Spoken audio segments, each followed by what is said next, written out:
naman akla. Narito tayo ngayon upang matunghayan ang napakainit, nagbabaga at talaga namang usap-usapan at maraming pinaka-inaabangan na issue ni Ate Erica. Kinwento nga rin dito ni Kalingap Val Santos Matubang na ayon sa kanyang napakinggan ay wala daw hawak na pera ang tita nila Ate Erica na galing sa Kalingap at sa mga tumutulong sa kanila. Ang pera daw na natatanggap ni Ate Erica ay dumediretso daw sa kanyang ate at ni Singkong Doling daw ay wala daw silang binibigay at tinutulong sa kanilang pamilya dati. Salamat. Love you. Tiguang na daw po, 59. Nailami na. Nailami. Sige lang po, pagka madyan kami sa Iloilo, mapunta ka mo. Madyan kami kay Archie Hilario ay, ha? Akala ko yung titang tumatawag. Takot yun. Ay, sus. Inggit ka laang. At yung sinasabi ng Sheila May na yan, na sinasabi niya na nalababalitaan namin na hanapin namin yan, mga yan. Ha? Wala kayong alam dyan sa mga yan. Wala daw alam ang e-lovers. Ako, kami ang nakakilala dyan, kami kasama namin yan. Alam namin ang mga likaw ng pitukan yan. Mga bata pa yan, ha? Kanino yan? Kinakalkal mo na, tita. Saan niya nakaisan? Grabing inggit nito mga kaibigan, no? Pati yung nangyari noon, way back siguro mga 15 years ago, kinalkal pa niya, oh. Yung mga bata yan, yung elementary yan, gumagapang yan sa hirap dyan. Ako nagpapakain yan. Ayan, nakita ko yan, oh. Wala lahat. Walang panty, walang damit. Ako nagbibihis dyan. Kinakalkal mo. Hindi maganda yang inggit ka kasi ay. Dahil yung pamangkin mo, maitsura, ikaw wala. Ha? Sa akin. Mag-graduate yan ng grade 6. Sino ang nag-intindi dyan? Grabe naman. Sinusumbatan mo yung mga pamangkin mo? Pangit na. Hindi magandang ugali yan, di ba? Yung pamangkin mo yan eh. Pamangkin ng anak ng kapatid mo. Online. Naka-live. Tapos sisiraan mo. Nung maliit yan, yung mga... Yung dalawa na yan, nung maliit pa yan, ako ang nag-aalaga niyan. Wala pa mga panty yan. Pinapantihan ko yan. Pinapakain ko. Tapos ngayon, ibubulgar mo sa mga tao na ganoon sila. Huwag naman ganyan, tita. Hindi magandang ugali yan. Bakit ka nagkagayaan, tita? Dapat kinakampihan mo sila. Pamangkin mo yan ay, gaano man kasama yung pamangkin mo, dapat kampi. Sa pagpapatuloy pa nga, ikinumpara ni Kalingap Val Santos Matubang si Ate Erica kay Viancy. Si Ate Erica at si Viancy ay parehas na naka-love team ni Kuya Edo na isang kalingap din. Ngunit dahil umalis na nga si Ate Erica sa poder ng kalingap ay nawalan na rin ng ka-love team nun si Kuya Edo hanggang sa dumating ang napakaganda na si Viancy. Kaya naman ngayon ang ka-love team ni Kuya Edo ay si Viancy na. At ito ang sinasabi ni Kalingap Val na tunay na maganda. Alaman ko yung kalating bayong ng pera dyan. Nasa inyo daw yung pera ni John eh. Sheila May, andyan si tita. Huwag kang maingay. Marinig tayo. Baka kunin yung kwarta yung kahit baka yung 30 mil kunin yan. Tinatago nyo ay.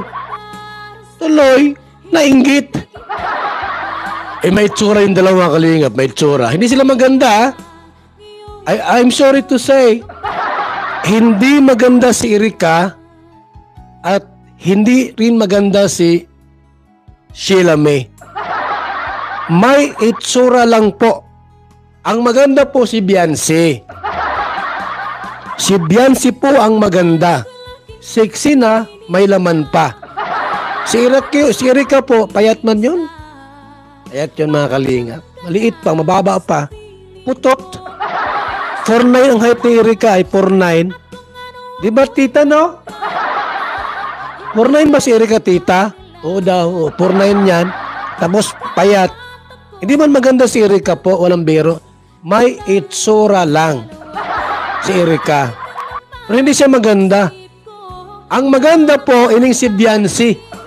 Yan napakaswerte ni Ido. Ido! Grabe ka, dandahan mo yan. Huwag mong bibigla-biglain pagka nagkatuluyan kayo. Mong pirasahin yan at ako mga kalaban mo yan. Luhay-luhay lang nga. Yung dahan-dahan ba na medyo yung haplos ay haplos ng pagmamahal. Maganda si Biancy po, mga kalingap. Nakita ko yan sa mall noong nag-make-up na yan. Sus, grabing ganda ni Biancy. Pero si Erika po, at anong make-up dyan, di maganda yan.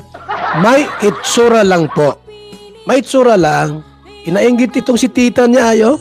Digatas ko pa yan. Oh, gigat. Anong sinasabi ninyong pang-aapi? Bigatas daw niya si Erika. Grabe si tita magsalita. Sinusumbat mo yung gawa mo sa kanila? Ginagawa ko dyan sa mga yan. Tao. Sa mga batang yan. Oh, sinusumbat niya. Puro mga kabutugan na lang ang mga ginagarawa. Butog daw mga sinungaling. Grabe. Ang pira ni John naging tinurubuan na ng tungay. Noon daw pong Kasalukuyan nga muling pinag-uusapan ni Kalinga Val Santos Matubang ang issue kay Ate Erika at sa atin niyang si Sheila May laban sa kanilang tita. Talagang patagal nga ng patagal ay mas tumataas na ang tensyon at away sa pagitan ng mga mag-anak na ito, kaya naman handa si Kalingap Val Santos Matubang na tumulong at maresolba ang problema nilang magpapamilya. Puro mga kabutugan na lang ang mga ginagarawa. butog daw mga sinungaling. Grabe. Ang pira ni John naging tinurubuan na ng tungay. Noon daw pong nakuha yung pira ni John alam niya no? Grabing maritis kang maray tita. Sampaling nakikialam ka sa magkapatid. Pagiyan ka. Ang daming tita po nila Sheila May at Erika. Ikaw lang ang nagkagayaan. Pagiyan ka. May nagpakulay. Millie Chan, thank you so much ha. Thank you so much, Millie-chan. I love you po. Ikaw na nagpakulay. May iga pa rin saro pala mga kalingap. Salamat din po kay Francis Official Vlog. Salamat po sa pakulay salamat po. Tapos kayo mga i-lover kayo ha. Sobra kayo, paninira. Sobra kayo mga kapatid. Sira nyo pala si tita Pati magulang ko, inaapak. Kayo po ang may kasalanan dito lovers. Ba't nakagulo sila? Hindi kayo marunong bumasa. Palpak kayo. Hindi si tita ang may kasalanan. Kayo. Bakit po? Hindi nyo sinali sa hatian. Sa group chat ninyo, hindi nyo sinali si tita. Palpak yung mga kilos nindo. Tuloy lumabas ang baho ni Erika at ni Biancy. Dapat pag nagplano kayo, ang unang isama ninyo kontrabida.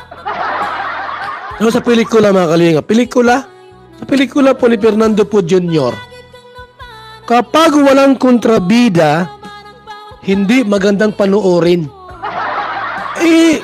Inatsipiran nyo, binabaliwalaan nyo yung kontrabida.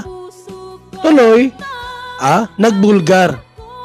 Nagbulgar siya ng katotohanan. Yung nalaman niya po, mga sikretong bagay. Binulgar niya. May part 2 pa daw yan. Tita! Number ko 0929-113-2469. Sa akin ka mag-reveal. Sa akin mo lahat sasabihin. Huwag kay kapit.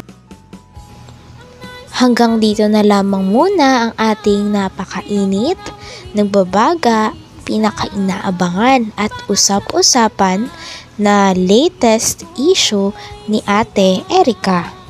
Maraming salamat sa inyong panonood. Hanggang sa muli. Bye!